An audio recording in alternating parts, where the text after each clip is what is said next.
উম্মতের যখন সে ইফতার খেতে দেরি করবে না টাইম হয়ে গেলেই, আর সেহরি খাবে শেষের দিকে সময় শেষ হওয়ার আখ্যান দিয়ে, এই কাজ যখন উম্মত করে তখন তাদের মধ্যে খায়ের ও ভালাই বেশি করে থাকবে। আর যারা ইফতারি টাইম হওয়ার পরে দেরি করে খাবে আর সেহরি অনেক আগে খেয়ে বসে, তাদের মধ্যে ভালাই কিছু কম থাকবে,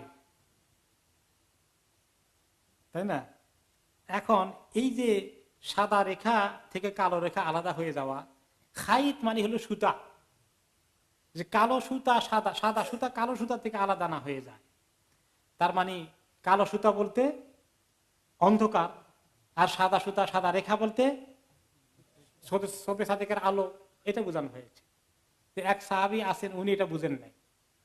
বা কোন সাহাবী ছিল বুঝে নাই, পায়ের মধ্যে দুই রকম সুতা বাঁধছে,